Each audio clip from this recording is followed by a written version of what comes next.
Olá, você está na Pastoral da Semana da Primeira Igreja Batista em Indaiatuba. É razoável a tua ira? Você já ficou contrariado com a vontade de Deus? Contrariado com a forma de Deus agir que se choca com a sua vontade? Talvez perdoar um marido ou esposa que pisou na bola. Você sabe que a vontade de Deus é o perdão, mas reluta em cumprir a vontade dele. Quem sabe negar em agir com misericórdia com aquelas pessoas que te fazem mal, ou até mesmo recusar a fazer o bem para alguém que você sabe que não merece. Em nossa igreja chegamos ao final da nossa exposição do livro de Jonas. Esse livro é espetacular e ainda mais incrível o capítulo 4. Em Jonas aprendemos que é possível fazer muitas coisas para Deus, mas com um coração muito distante dele.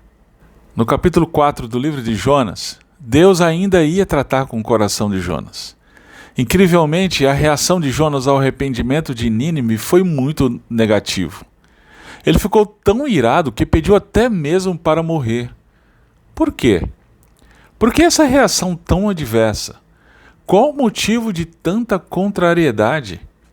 É no capítulo 4 que vemos o ápice de toda a narrativa do livro de Jonas e nos maravilhamos com a mensagem de Deus para nós. Então prepare-se, vamos juntos para o texto e ver o que Deus ensinou a Jonas e ensina a cada um de nós. Veja que nos versos 2 e 3, Jonas se dirigiu a Deus em oração. Ele diz assim: Ah, Senhor, não foi esta minha palavra estando ainda na minha terra? Por isso é que me preveni, fugindo para Tarsis, pois sabia que és Deus compassivo e misericordioso, longânimo e grande em benignidade, e que te arrependes do mal. Peço-te, pois, ao Senhor, tira minha vida, porque melhor me é morrer do que viver. Perceba, Jonas ficou irado porque Deus decidiu agir com misericórdia para com os ninivitas. E a sua ira foi tão grande que ele desejou morrer a ver a sobrevivência de Nínive. Mas por que isso causaria tanta indignação a Jonas? Isso não seria motivo de alegria, celebração pelo arrependimento do pecador, celebração pelo perdão concedido, celebração pela conservação da vida? Bem, existe algo muito sutil aqui na oração de Jonas. Ele não revelou a Deus o motivo da sua ira. Já pensou nisso? Ele diz que fugiu para Tarsis porque sabia que o Senhor é misericordioso e se compadeceria dos ninivitas. Entretanto, ele não diz o porquê de se irar tanto com a decisão de Deus em se compadecer daquele povo. O real motivo ainda estava no porão do coração de Jonas. Foi exatamente sobre isso, então, que Deus tratou com Jonas. Veja no verso 4. A pergunta que Deus fez a Jonas: É razoável a tua ira? Esta é uma pergunta que encorajou Jonas a refletir sobre os verdadeiros motivos, as raízes da sua ira. Acredito que esse seja um bom exercício para nós também. Pensemos sobre as nossas tristezas, angústias, iras, indignações. Normalmente lutamos com esses sentimentos, não é? Queremos minimizar o desconforto que eles nos trazem e fazemos isso de diversas maneiras. Ora com terapias e medicamentos, ora negando-os. Entretanto, dificilmente vamos à raiz do problema. Dificilmente vamos àquilo que escondemos nos porões de nosso coração. Seria muito bom que fizéssemos essa mesma pergunta para o nosso coração. É razoável a tua ira? Ela nos ajuda a descobrir a verdadeira raiz, a fonte do nosso estado de alma. Em muitas ocasiões, o motivo da irritação com a esposa é o orgulho. O motivo da impaciência com o irmão é a inveja. O motivo da cobrança demasiada quanto à carreira de um filho é o amor ao dinheiro. E aí podemos perceber que o que achamos escondido no mais profundo porão de nossa alma nem sempre é tão nobre como achamos que é. Bem, Jonas saiu da cidade, sentou-se ao oriente dessa cidade, fez uma cabana e sentou-se debaixo dela à sombra até ver o que aconteceria à cidade. A ira de Jonas o cegou para o fato de que Deus não iria destruir Nínive. Deus já havia dito que iria ter misericórdia dos ninivitas, mas ainda assim Jonas esperava pela destruição. É aí então que Deus, de maneira compassiva e paciente, ensina Jonas. Mas ensina de uma maneira muito interessante. De maneira pedagógica, Deus mostrou ao próprio Jonas o coração do profeta. No momento em que Jonas fez uma barraca e esperava pela destruição de Nínive, Deus fez nascer uma boboreira, provavelmente a palma Christi, que é comum no Oriente Médio. Essa planta beneficiou o profeta com sua sombra e Jonas ficou muito feliz. Entretanto, Deus enviou um verme, o qual fez a planta secar. Depois disso, aparecendo o sol, Deus mandou um vento e o sol castigou Jonas a tal ponto que ele disse: melhor me é morrer do que viver. Essa é a segunda vez que Jonas pede para morrer. Isso é muito interessante, você não acha? Deus agiu de maneira pedagógica para levar Jonas a ter o mesmo sentimento que ele teve no verso 3, o desejo pela morte. Agora, seu coração estava aberto mais uma vez e seus olhos estavam prestes a ver o que Deus iria mostrá-lo. Veja que no verso 9, Deus faz a mesma pergunta que havia feito antes, no verso 4, só que agora aplicada à boboreira. Fazes bem que assim te ires por causa da boboreira? É bem curioso que na primeira pergunta, Jonas não respondeu nada. Mas agora ele respondeu. Veja a resposta dele. Faço bem que me revolte até a morte. Sabe aquelas respostas que a gente dá e depois diz: seria melhor que eu tivesse ficado calado? Pois é. Mas de toda forma foi bom Jonas responder, porque isso mostrou o seu coração. Ele ficou profundamente desanimado porque, ao secar, a boboreira não pôde mais lhe dar o conforto que ele teve por algum momento.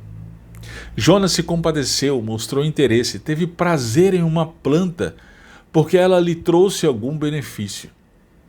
Por isso, embora não tenha trabalhado nela, se apegou a ela ao ponto de desejar a própria morte, quando Deus fez com que esta se secasse. Entretanto, o profeta agiu diferente quanto a Nínive.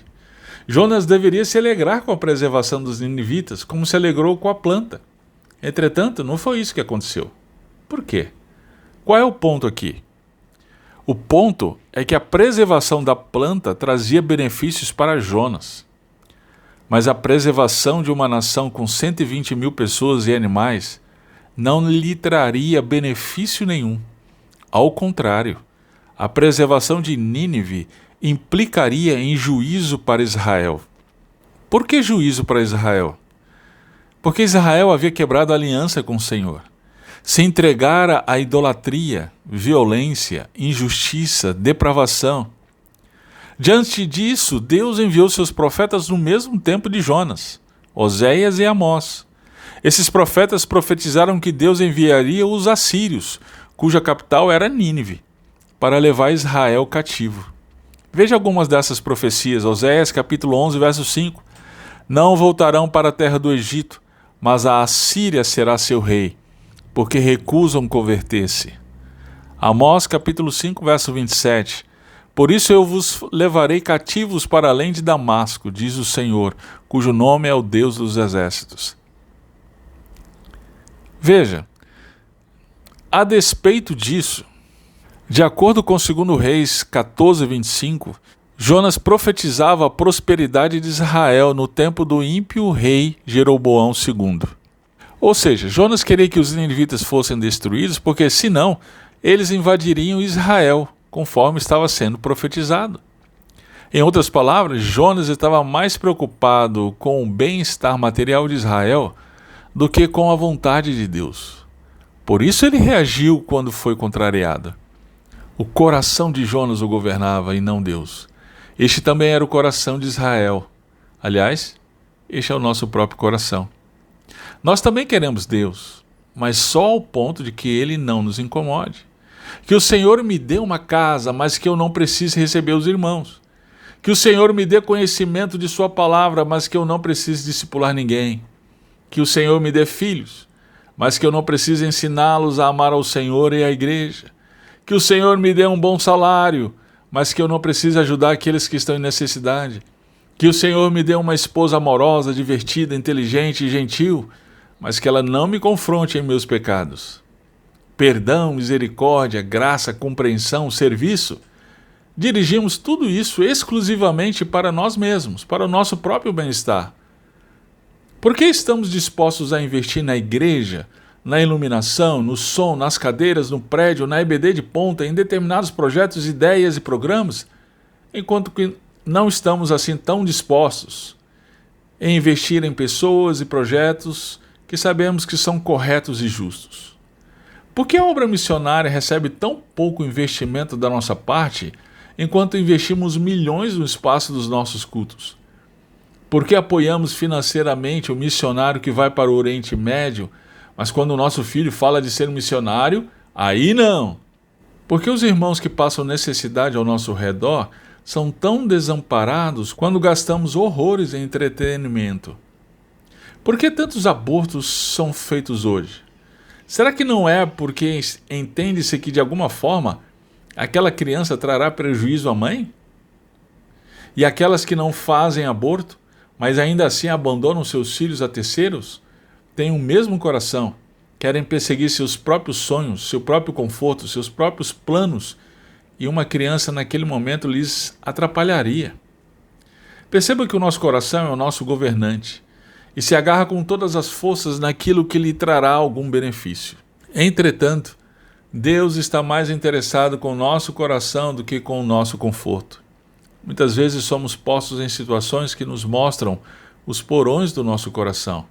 Nos versos 10 e 11, Deus ensinou a Jonas o seu coração de misericórdia. Ele disse: Tens compaixão da planta, que não cultivaste nem fizeste crescer, que numa noite nasceu e na outra noite morreu. E não teria eu compaixão da grande cidade de Nínive, onde há mais de 120.000 pessoas que não sabem discernir entre a mão direita e a esquerda, e também muito gado? Veja, em contraste ao coração de Jonas, que era afeito ao seu próprio bem-estar, Deus revela o seu coração. Um coração compassivo, pronto a perdoar o pior dos pecadores, mesmo que isso lhe custe algo. Em Jesus vemos esse coração de Deus.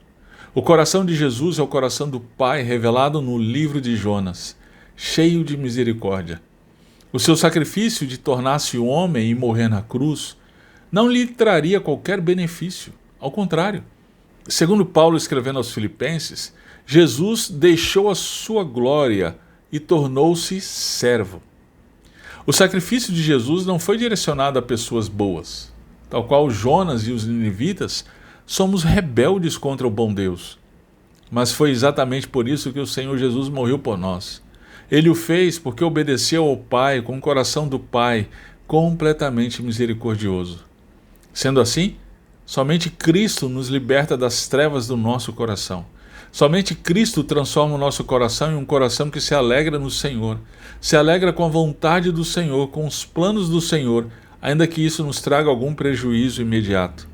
Dessa forma, meu querido irmão, eu quero encorajá-lo a se prostrar diante do Senhor nesse momento e rogar ao bom Deus que lhe dê um coração como o do Mestre, um coração que a leve a servir ao seu marido, ainda que isso seja penoso para você.